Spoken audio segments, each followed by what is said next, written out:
Welcome to 5D media. బాబు గారు ప్రజా తీర్పును గౌరవించండి. ఇలా నేను ఎందుకు అంటున్నానంటే ఈరోజు ఆంధ్రప్రదేశ్ అసెంబ్లీలో ఎమ్మెల్యేల యొక్క ప్రమాణ స్వీకార కార్యక్రమం జరిగింది. ఈ కార్యక్రమం అసలు ప్రోటోకాల్ ప్రకారం ఎట్లా జరగాలని ఒకసారి మనం మాట్లాడుకుందాం. మొదటగా ముఖ్యమంత్రి ప్రమాణ స్వీకారం చేస్తారు.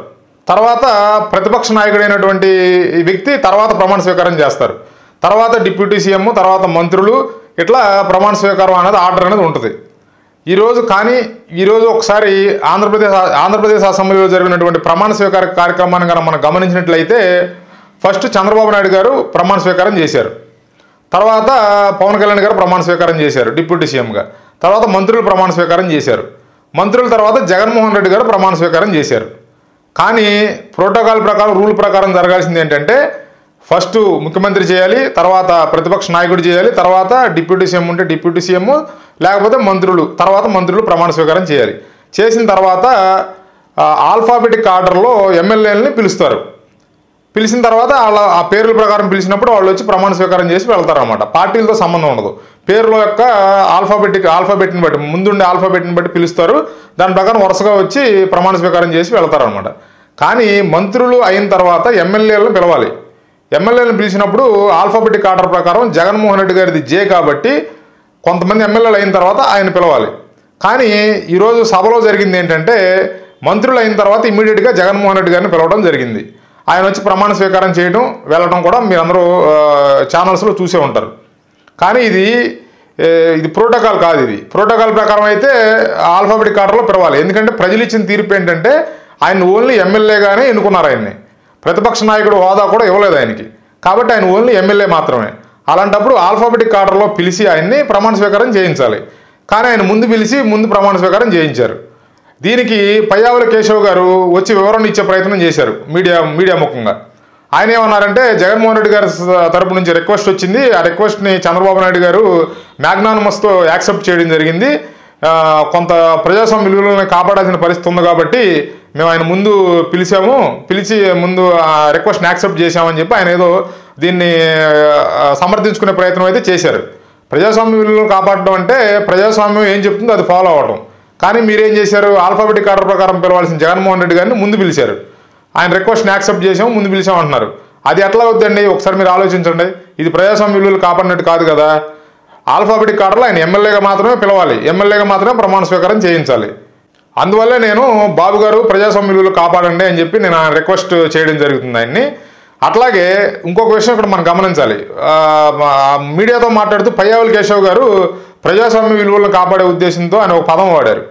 ప్రజాస్వామ్య విలువలు కాపాడటం అంటే ఉన్న ఆర్డర్ని, ప్రోటోకాల్ని బ్రేక్ చేయడం కాదండి. ప్రజాస్వామ్య విలువలు కాపాడటం అంటే మనం ప్రజాస్వామ్యం ఏం చెప్తుందో అది ఫాలో అవడం. అంటే మనం ఒక రూల్స్ పెట్టుకుంటాం, ఆ రూల్స్ని ఫాలో అవడం, అది ప్రజాస్వామ్య విలువలు అంటే. ఈరోజు సభలో జరిగింది చూస్తుంటే మీరు జగన్మోహన్ రెడ్డి గారిని ప్రేమతో గెలుద్దామని ప్రయత్నిస్తున్నట్టుగా కనిపిస్తుంది. లేకపోతే జాలితో అన్నా ఆయన్ని ప్రసన్నం చేసుకోవాలి అనే ఒక మీ ప్రయత్నం మీరు చేసినటువంటి దీంట్లో కనిపిస్తుంది. నా ఉద్దేశం ఏంటంటే సింహం ఉంది కదా, లయన్ ఆ లయన్ని గెలవాలంటే మీరు ప్రేమతోనో జాలితోనో ఆ సింహం దగ్గరికి వెళ్ళారనుకోండి, అది మిమ్మల్ని దాడి చేసి నిర్దాక్షిణ్యంగా అంతమొందిస్తుంది. ఇప్పుడు ఆయన జగన్మోహన్ రెడ్డి గారు సింహం లాంటివాడు. ఎందుకంటే వాళ్ళు చెప్పింది, వాళ్ళ ప్రచారం కూడా అదే. ఎన్నికల ప్రచారంలో సింహం సింగిల్గా వస్తుందని ప్రచారం చేశారు. అంటే ఆయన మనస్తత్వం సింహానికి ఉన్న మనస్తత్వం, ఈయన మనస్తత్వం ఒకటే అని వాళ్ళ పార్టీ నాయకులు గ్రహించారు కాబట్టి ఆ ప్రచారం వాళ్ళు తలకెత్తుకున్నారు. కాబట్టి ఇప్పుడు మీరు సింహం లాంటి ఆయన్ని మీరు జాలితోనో ప్రేమతోనో గెలుద్దామని ప్రయత్నించారనుకోండి, తర్వాత పరిణామాలు ఎట్లా ఉంటాయనేది మీరు ఒకసారి అర్థం చేసుకోండి. గత 5 సంవత్సరాలు మీరు చూశారు కదా పరిణామాలు ఎట్లా ఉన్నాయనేది. రేపు కూడా అదే జరుగుతుంది. కాబట్టి మీరు సింహాన్ని దగ్గరికి వెళ్ళేటప్పుడు మీరు తగు జాగ్రత్తలతో వెళ్ళాలి.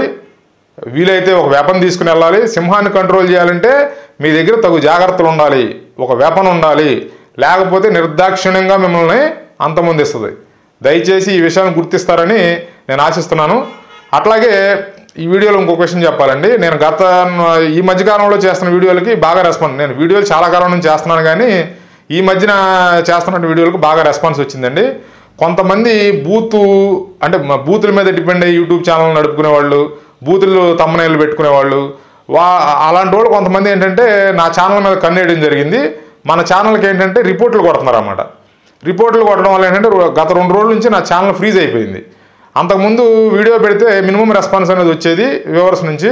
తర్వాత ఈ మధ్యకాలంలో మంచి రెస్పాన్స్ రావడం గమనించారో ఏంటో తెలియదు, కానీ నా ఛానల్కి అంటే మన 5D మీడియా ఛానల్కి రిపోర్ట్లు కొట్టడం జరుగుతుంది. కాబట్టి ఇప్పుడు ఈ రిపోర్ట్లు ఏం జరుగుతుందంటే ఈ కొట్టిన రిపోర్ట్లు అన్నింటినీ కూడా రివ్యూ చేసిన తర్వాత యూట్యూబ్ అప్పటి వరకు ఛానల్ ఫ్రీజ్లో ఉంచుద్ది. ఫ్రీజ్ చేసిన తర్వాత ఈ రిపోర్ట్లన్నీ రివ్యూ చేసి తర్వాత కొంతకాలానికి ఆ రిపోర్ట్లలో కనుక వాస్తవం లేకపోతే రిలీజ్ చేస్తుంది.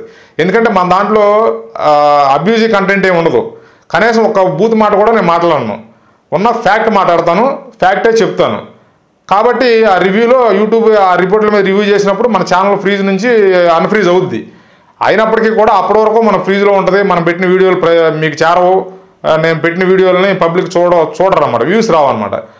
కాబట్టి ఏంటంటే నేను మిమ్మల్ని కోరుకునేది ఏంటంటే, నేను చెప్పిన దాంట్లో సబ్జెక్ట్ ఉంది, వీళ్ళ దాంట్లో అశ్లీలం లేదు, ఈ ఛానల్ నుంచి మాట్లాడే వ్యక్తుల నుంచి అశ్లీల పదాలు వాడరు, తెలుగు భాషనే స్వచ్ఛంగా మాట్లాడతారు అని కనుక మీరు ఫీల్ అయితే కొంత వీడియో చూసి వెళ్ళిపోకుండా ఇప్పుడున్న పరిస్థితుల్లో నాది ఫ్రీజ్ అయి ఉంది కాబట్టి కొంత మీరు లైక్స్ ఇచ్చి మన ఛానల్ కొంచెం షేర్ చేస్తే, అంటే మీ ఫ్రెండ్ సర్కిల్లో వాళ్ళకి షేర్ చేయడం వల్ల ఏంటంటే కొంత వ్యూస్ పెరుగుతాయి. అప్పుడు కొంత ఫ్రీజ్ అంటే తొందరగా అన్ఫ్రీజ్ అయ్యే అవకాశాలు ఉంటాయి అన్నమాట. ఇది నా తరపు నుంచి మీకు ఒక విజ్ఞప్తి అనుకోండి. Thanks for watching. Please like, share and subscribe 5D media. జై హింద్.